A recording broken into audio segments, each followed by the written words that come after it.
Okay, we're live. Hi, thanks everyone for tuning in tonight. I'm joined tonight by Autism Mem Chrissie Lowery, who I met business networking because there are an awful lot of Autism Mems business networking. You'd be surprised how many. And I was so impressed with her journey that I invited her onto Adam's page to come and share her experiences in the hope that it will help all you autism parents out there. So welcome to Adam's page, Chrissie. It's lovely to have you here. Thank you for having me. You're very welcome. Would you like to tell us a little bit about you and your family? Obviously I'm Chrissie Lowery. I am a mum of five. I have three grandsons and my children range from 12 to 32. Zach Wow. is, yeah. Do you know what? I should have done it a bit shorter together, all together, because it's spread out far too far. I'm 50 and I've got teenagers at school. It's not right. But that's Did how you it it? happened. So I should I tell everybody a bit about my early start Yeah, and yeah. Let's go from the beginning. hi, who's ever watching? We can see your comments if you say hello and we'll shout you out. So I was just a regular person. I did know quite a lot bit of autism actually because before I nursed, I ran two autistic homes for residential adults. Very challenging job. Absolutely loved it, and then was had my own staff there and an external verifier who said you should do your mental health training. So I did that. Then I had my twins who came 3 months early and had something called CMV, and Zach obviously ended up with autism. And there, I didn't know this. In 2013, I got sick myself with chronic illness, and Zach got diagnosed with autism. He was labelled a naughty child at school. He used to lock himself in the toilet, couldn't cope with the noise there. The staff were awful. They did not support him, and it was sort of a bad time. So I took all my children. I homeschooled them, trying to find him a better school. And then I made him a bed. He couldn't sleep. I made him a cuddle bed. It wasn't a business then. I didn't even know how to sew. I taught myself. And I think I think my friends wanted one, like a sleepover bed, and then I started getting into the tactile sensory things. Zach helped me with fabrics, what I should use. He asked me what to make and things, and it went from there really. And then I found him a really good school, and then What a started to kettle build my bed. business. Because I know a lot of people watching won't necessarily know what a kettle bed is, but I know it's useful for a lot of children with autism. So do you just want to tell us a little Yeah, bit about what it yeah. So Zach used to nest, and I know a lot of autistic people do that. Children and adults put things in to keep themselves soothed and calmed. And so I made him something that he could cuddle himself and feel secure in. And I made it in his. He's got a different one now, but I think it was Hero. It might have been Superman. I think I don't know. I can't remember now. So he had that, and then we went on to make lots of different things and weighted blankets, all sorts of things. I've taught myself. Hey, mine just walked is. in. Mine just walked in and walked back out again. I was like, oh, there he is. Star Wars. We like Star Wars. Age. Okay, yeah. Right. Go downstairs. I'll be down in a minute. Okay. I knew he'd appear. So, how did this cuddle? How did this cuddle bed make an impact on Zach? So he started to sleep at night. We was all sleep deprived. There was four children in the house. It wasn't a good time. He was in the bathroom with water. I'm sure you know what it's like. And he started to sleep, and and then we got him into a new school, and everything just sort of come together, and he just was different. He actually keeps walking in and walking out. He usually comes and says hello. And he just started to be more settled and calm. And then he got interested in my business as well, which is the best. It's just the best, isn't it? When they want some interest and they want to contribute to what you do. But it all happened. It's a worry that what are our children going to do when they get older? What is out there for them? And I know it's something that affects a lot of autism mums. You know, what is there? You know, it's difficult, isn't it? So it's great that you've got something. I think he'd like to be a computer games programmer. Don't they all? Yeah. But he could. That's what would be awesome, wouldn't it? Is that both my boys? I've got a younger one with learning disabilities. Both of them could come and work for me. All of my children could. That would be awesome. I think that'd be incredible. So do you come into contact with a lot of special needs parents since you started your business? Oh, definitely. I have a lot of people messaging, talking to me about what they've gone through. I was in the National Autistic Society a few years ago, and they wrote my complete story about my educational struggle, about trying to get Zach into a right school and then in the right secondary school, things that a lot of mums go through. Education's quite a big one, isn't it? Yeah, and it's never ending, isn't it? You get them into the right primary school and then you have to fight secondary school, and then it's the third place, and then it's the workplace. It's like never ending. It is. Big I've got all the time. Zach's just going into GCSEs now, and in the back, it's 2 years, and I've still got at the back of my head, what's next? What's going to go next? So, but he's really settled, and he's really happy at the minute, so that's really good. And I think I was saying earlier that when we had a chat earlier, I think I was saying that even though it was a really, really bad time, I had to give up my job and everything, it was the right time for my kids. So I was at home. I used to sew around them. Jacob, which is my youngest one, I think he was going to school an hour a day. So it just all worked in, it all fit, it all felt like it was meant to be almost what happened in that time. If you're an autism mum, trying to hold down a job, because as you know, I gave up my teaching job because it was just too much of a struggle, isn't it, to try and like make appointments and things around everything. It's really difficult, and I'm sure all your mums feel the same. It's just like a big blur and a big haze a lot of the time. You can't see or think or know what you're doing, and I think being surrounded by other mums was good because I met excuse me, 1 minute. What do you want, Jacob? Pardon? Your pyjamas. They're in your bedroom. Or in your drawer if you want clean ones. It's got out the bath. You put them in the bathlet and you say, right, I've got a good hour now. Yeah, that's what I found hard over lockdown, because I do coaching calls with women who need to improve their confidence. I can't do that with Adam popping in to give me a cuddle every 2 minutes because I can't do what the ladies told me. And I'm like, so he's gone back to school. He went back to school Monday, and I crammed so many clients in the last few days. I'm exhausted because I'm thinking, what if we go back into lockdown? We're back to square one, aren't we? So Zach absolutely loved lockdown because it meant he didn't have to do anything. So it's been a bit of a challenge to get him back. So we don't want the up and down, the uncertainty and stuff. It's not good for our kids. No, it's hard. I mean, Adam asked to go every day of lockdown. He asked to go to school. Yeah. You know, now he's really confused. He's like, what? I'm going every day. I'm going tomorrow. It's hard for us to understand. I don't really know what's going on at the moment. There's more stuff coming out now about it, isn't there? Yeah. I'm just keeping everything crossed that he can carry on going to school, because just be a nightmare if he's off again. But I know there's two kinds of camps, isn't there? The autism men, some of their children love being home and are really thriving being home, and some like that routine of school, isn't it? So it's not. Zach likes it when he gets there, and he needs it, because if he's at home, he doesn't do anything. He retreats into himself, and that's not good for him. And it's a long trip. It's a long road to try and get him back there. And once he's there, he's like, yeah, I'll see my friends and everything. So I think it puts them back. For me, I think.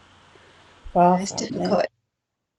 Yeah, I know. And everyone at Adam's school is so lovely with him. It's just, it's the best place for him to be, So, oh, someone's bought me flowers. Thank you.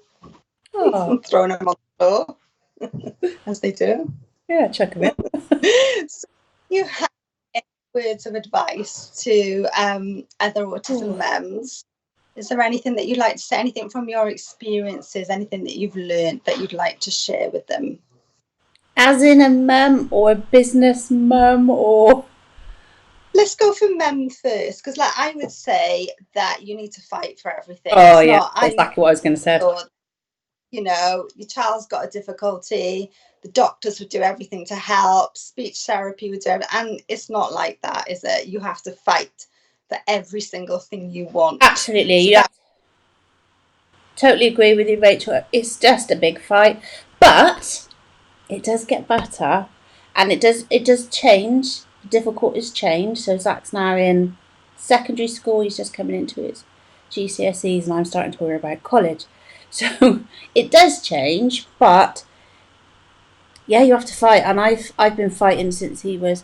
I mean, he was late diagnosed. I think I probably was in a bit denial, even though I knew I didn't really do anything about it. And it was only until he started having these difficulties at school, and I thought, right, I've got to go and speak to the head. So I went to speak to the head, and they said, well, we think he's just naughty, and we're putting him up as high risk of exclusion. And I'm like, well, don't you think you should get him seen by, at least the psych or somebody? And they wouldn't have any of it. So I then had to go to the school, to my GP, who got seen by a psychologist. He was seen by loads of people, actually, communication and interaction team. And they was like, yeah, he's on the spectrum. And he's got PDA as well. And then we didn't have to fight to get him into his new primary. He had to wait 6 months, and it was a mainstream primary school because he's a twin. So his twin sister could go, and his younger brother could go, and he could be attached to the school because it was a centre. So that was awesome. That was so good. They did the most amazing work with him. He got a TA, and he didn't have to be in the classroom if he didn't want to be. They did integrate him eventually. And then when he finished there, it was like, right, we're going to put you in this big mainstream school of 1,000 people. And we had to go to tribunal for that and I think 3 days before I think it was a court tribunal, isn't it? 5 days before, I had a wonderful woman who's an actress help me, and they pulled out and said, yeah, you can have it. Now, there was 5 children in that centre that was refused to go to the school that we needed them to. They always went every year, and for that year they was like none of them, and I helped them all, so that was brilliant. I did all the paperwork, and we just supported each other. Couldn't have done it on my own for sure. yeah, And then he's in a really good school now, and we're all happy. yeah.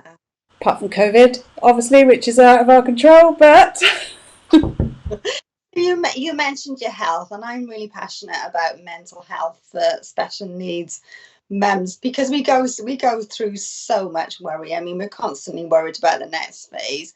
So, how is your health at the moment? I'm always going to have some chronic issues, some chronic illnesses. I get given tablets. I don't like a lot of them, but I take the majority.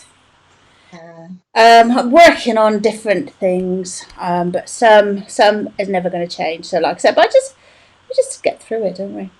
I so I distract myself, and I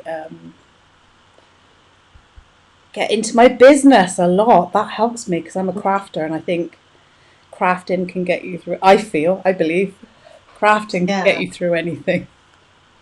Tell us a bit about your business because I was actually following your business before we even met, and I didn't realize that it was you. Crazy, isn't it? Isn't that crazy? I've had a bit of a crazy journey. I must admit, I've been very lucky. I've been featured on a lot of big places like Forbes, and Sky TV, on the radio, in big magazines and stuff, which is brilliant. And then I won some awards. I'm visible. I do go visible. The one thing that my illnesses has given me is brave. It's given me braveness. It's not a word, but it has made me brave. And I'm not frightened anymore. And I used to be. I used to be quite shy and introverted. But since I've been poorly, I want to tell people about my story. I want to connect with people. And so I went live. I think my twins went live, and that live ended up in Forbes because it went viral. And we've just had an amazing journey, and we've loved it. The kids have loved it.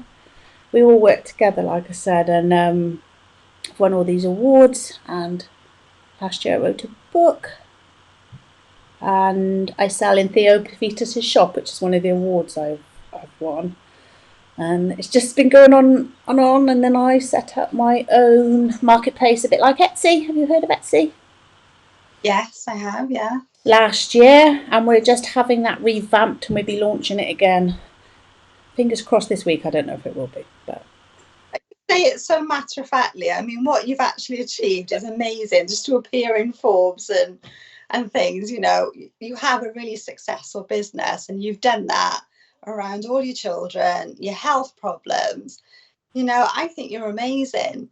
So the reason why I invited you on here was to inspire other special needs mums that if they want to start their own business, they absolutely can. Absolutely. So is there any advice that you would give to them about starting a business? So when I first started, I have very little memories of that time. I don't remember setting up a Facebook page or social media or stuff like that. But what I did do is I was on some kind of illness benefit for my nursing, and I got put onto a lady from the job centre, and she put me onto a course through the government, which is a government can't think of my words, government incentive scheme. And it taught you all about business, and I had this amazing mentor, and he helped me learn modules of certain things, not everything, and because you learn as you go, don't you? As your journey develops, you learn more.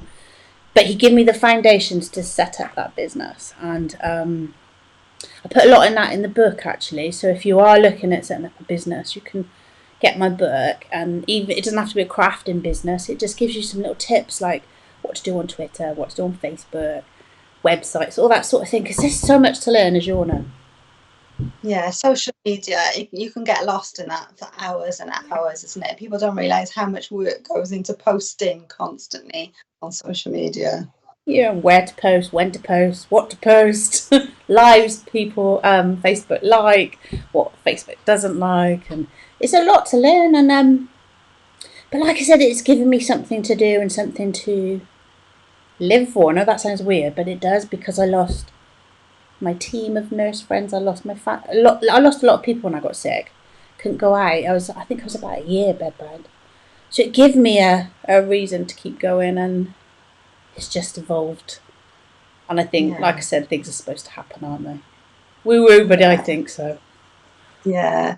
I think it's hard when you give up a career and you're at home with your child, and then you do get bogged down, and they're the only thing you think about, isn't it? And you need something for you, and you need to get out and meet people. I mean, that's why I started doing networking, and that's why I've met so many amazing women who are going through, and can lift you. I'd wish I'd been aware of MIB, actually, before, when I first started looking online. I did meet some incredible crafters, and we all joined together and built Heartizan through that.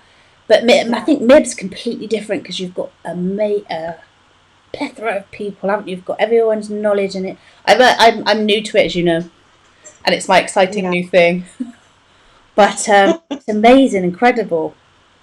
Yeah, and then Mib herself, Leona, is probably going to be watching. She's an autism mum as well, and our head coordinator is an autism mum. So it's almost like we've congregated together in a little way, isn't it? Yeah, it is strange. You gravitate. The few friends I've got left, are still my autism mum friends, because they stick. I think we stick together. I think we have to. Definitely. But saying that, I had a lot of support from women who are not autism mums as well, because there is a lot of awareness of autism. Yeah. And I was fundraising and things for Adam. I had so much support from the community. So it's really lovely. And Adam gets a lot from the other children in his school as well. So, you know, I think attitudes have changed and everyone's quite nurturing. And accepting. I think a lot. I was talking to my kids on the way home today. What sort of day you had, darling? And, you know, as you do. And and Jacob said, I think I talked to 50 people today, because obviously lockdown's made him very not very contacting with people. And Amber turned around and said, Zach, who's my autistic twin, she's like, I think Zach's one of the popular kids in the school. I was like, I felt so proud. My heart swelled, and I was like, at one point, going back 6 years ago, didn't have any friends.